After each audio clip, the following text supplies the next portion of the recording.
Welcome to the Circular Economy Show and the third part of our mini-series looking at why circular business models fail to scale. I'm joined again by Maddy and Ella. And Maddy, just before we started recording, you said this was the juiciest part of your paper on circular business models. So let's dig in. Ella, what is the cluster we're looking at today?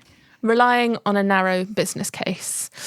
Circular business model projects and pilots often come from sustainability teams. They have a bit of a misconception about them that they are pure sustainability and that there aren't kind of wider benefits to the business. We know that right now that's not enough to make the case internally. So this is really about narrative and how do we make the case about the financial benefits of circular business models. Mm-hmm.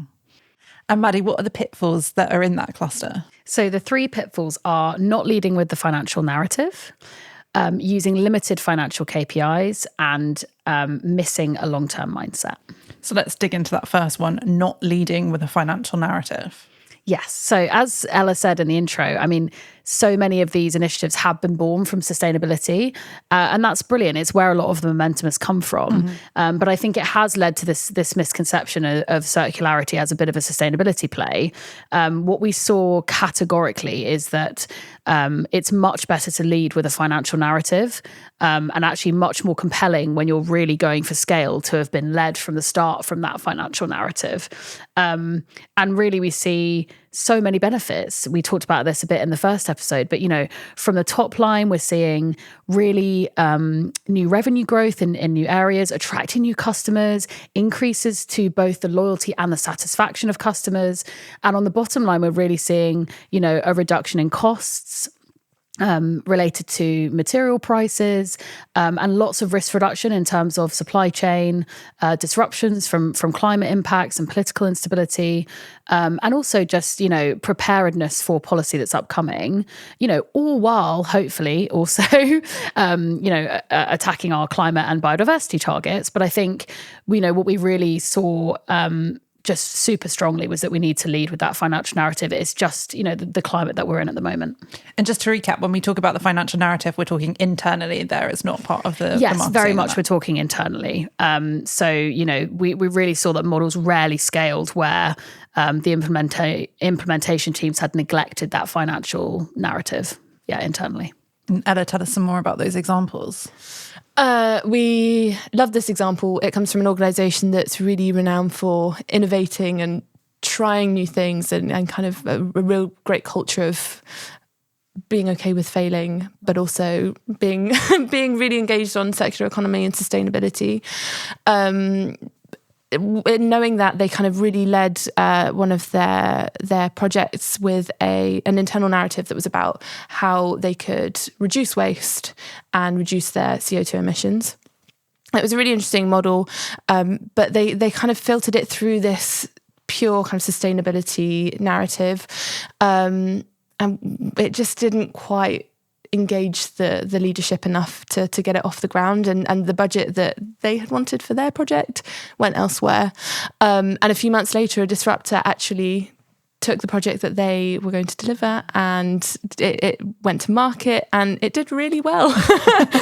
But that was purely, you know, that wasn't about the project. It wasn't about the concept. Those things have been proven. Yeah. It was just about how that story was told internally. Interesting. Okay, so Maddy, how do you avoid that? You don't want your competitors to gazump you there, do you? Yeah, there's just so much pressure, isn't there, for priorities at the moment in all businesses. And we really see that context, and it's really challenging. So I think this is really about leading with the financial metrics and really making that the sort of headline story.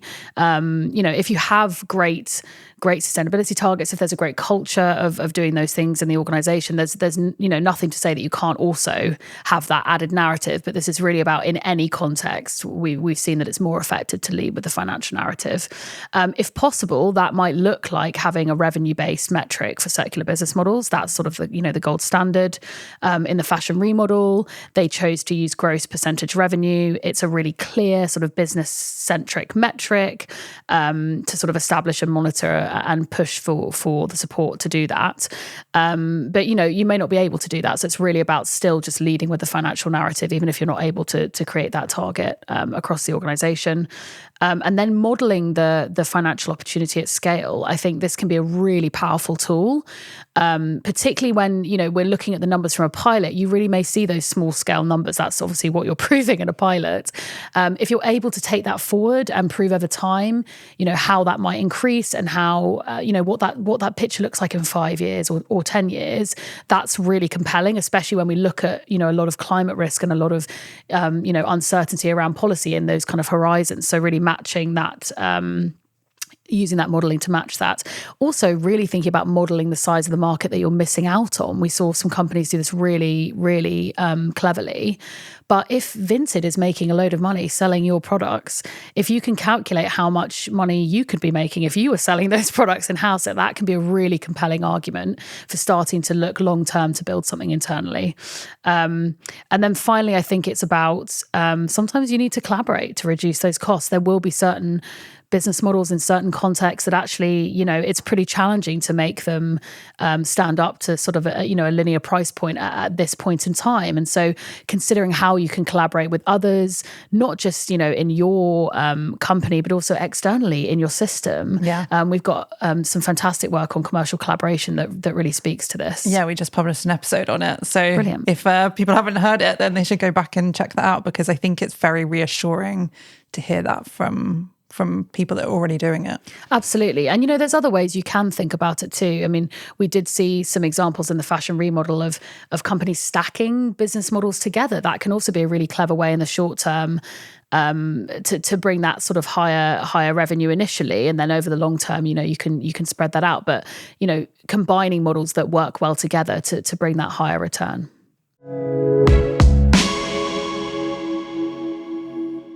Maddy, what's our second pitfall of the day? So it is using limited financial KPIs. So I'm going to need to expand this a little bit to explain.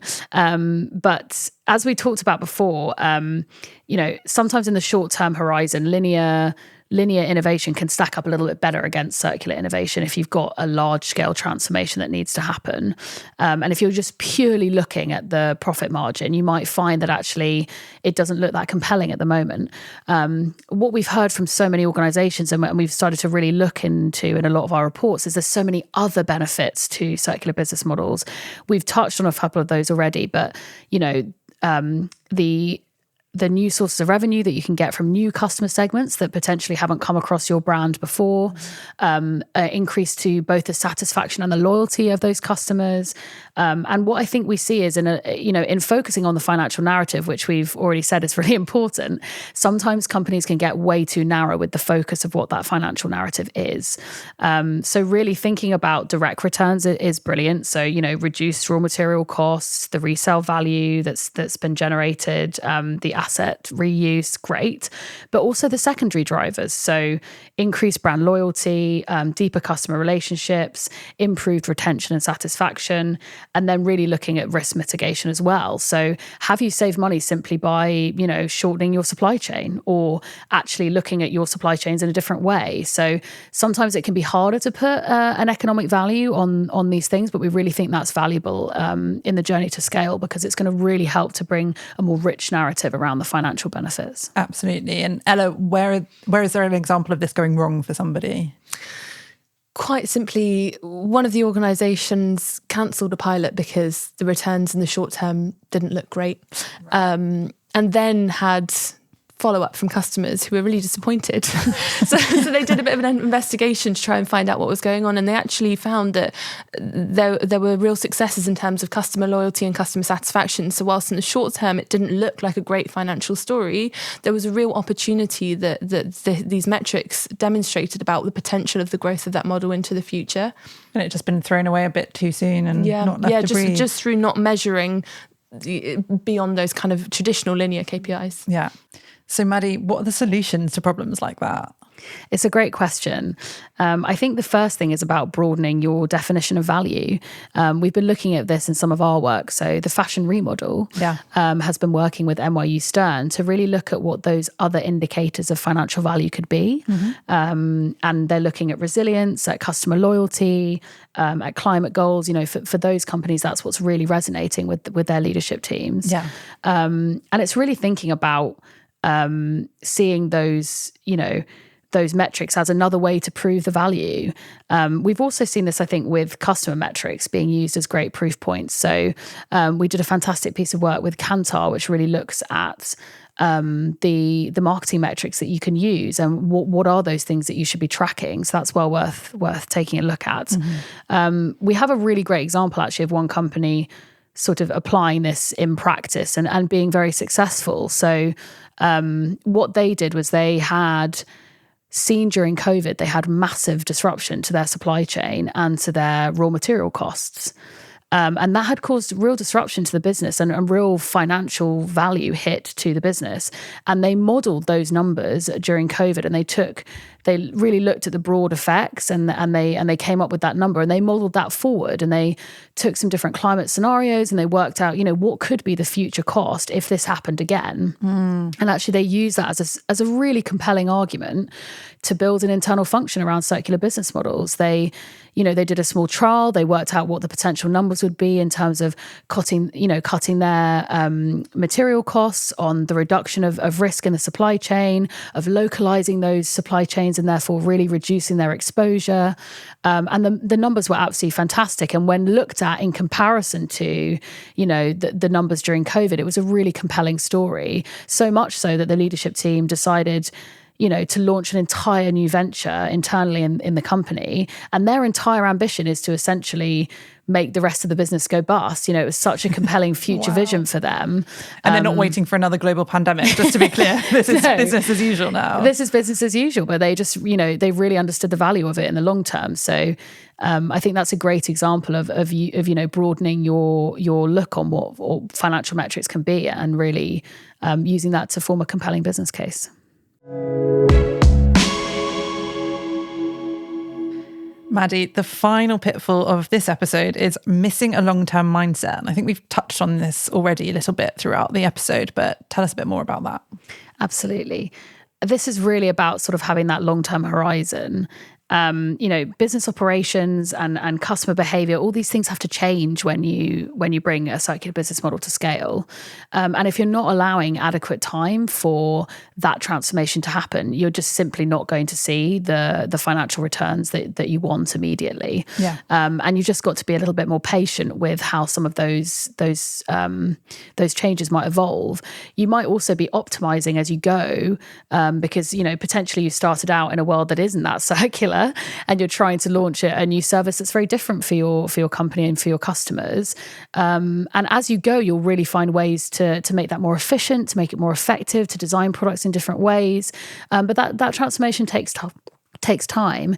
And so this is really about thinking about your business case in that longer term view and just making that very clear up front so that really your expectation of where you're going to get to with your pilot or hopefully your project for scale is met. And I think one of the problems here we see is when companies go in with the expectation, or they set the expectation with a pilot that they're going to see the numbers immediately and it's going to be super compelling. And that may well be the case in some sort of hero products or hero context, and that's fantastic. But it's not going to be the situation with everything. So it's really about setting that expectation up front so that the perception of circular business models doesn't get damaged in an organization. And Ella, what's the last example you've got for us today?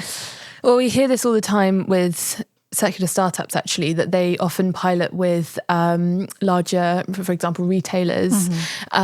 And we say, what happened to that? That was really cool. And they say, oh, well, this supermarket wanted their entire customer base to adopt reuse in 3 months, and they didn't. So we cut it. We cut it short. Where we were surprised to see this actually was with a large-scale equipment manufacturer. They have traditionally very long-term innovation cycles, big investments, big projects. Interestingly, they granted themselves the timeline in terms of developing the innovation, in terms of actually converting their existing customer base towards that circular model. They didn't. So to begin with, they didn't see that conversion. Yeah. It didn't look like it was a good return on investment. But they didn't really factor in that amount of time that you need to actually just bring your customer along on the journey once you have that model ready for them. So it's almost like you convince the new customers that this new thing was great, but you hadn't convinced the existing customers that it was worth shifting from the way that they were used to engaging with the organisation to this new circular business model. Yeah, I mean, I think if we anticipate that it's going to be a big change for the organisation to do something different, why shouldn't it be for the customer? So that's an example. But yeah, certainly, how do we just give ourselves a bit of space to check, like, is this not working because it's not working, because it's not wanted, or is this not working because we just need to give it a bit more time? Yeah. So more time might be one solution to this. Maddy, what else have you got for us? I feel like it sounds great to say it, but it can be really hard in practice, right, to get that buy up front. But we have got some really great examples of where companies have been able to do that. I think this is about bringing the right people on the journey and also spreading that cost in a way that makes sense. If this is a roadmap for transformation that covers multiple areas of your business, are you actually going to those leads and to those heads of budget, if you like, and gathering that collective business case and the money for that across the entire business? We saw some companies doing that really well, and a lot of companies that actually tripped up because they, maybe the sustainability function had launched it and they were taking the entire budget for that initiative on themselves. And actually it's not realistic when you think about the level of transformation that's needed for some of these models. So really thinking about cleverly spreading the cost over time, but also across the business and finding partners to do that with. I think that can also apply externally too. So, making sure that you're finding external partners that are also willing to go on that journey with you. There's actually a lot of options out there for companies to look at external funding, but often that's overlooked. So there's some great sort of green financing options that we put in the paper that people can look at. Also, I think it's about finding the right type of partners that are ready to take on the type of risk or the type of long-term view that circular business models might need. Which sort of also goes back to what you were saying in the first episode about making sure that they're equipped to scale. Yeah, absolutely. I mean, financial institutions might have a shorter term view on return on investment if you're looking for external funding, but academic institutions that can often get access to different types of capital, they often have a much more softer view on innovation timescales because they're used to these things developing over a longer timescale. So if you can find partners that have that appetite for the right level of risk and that longer time frame that they're looking for, then that can work really well. So the cluster we focused on this week was relying on a narrow business case, which included the pitfalls of not leading with the financial narrative, using limited financial KPIs, and missing a long-term mindset. Ella, what are we talking about in our final episode next time? We're talking about going it alone. Going it alone. Well, I hope you won't be alone. I hope you'll come along with us and enjoy the final episode. If you can't wait till then, you can explore the paper that we've been discussing today. And as Maddy mentioned just then, there are loads of examples and jumping off points to get into. So please go and explore that. Otherwise, we'll see you next time.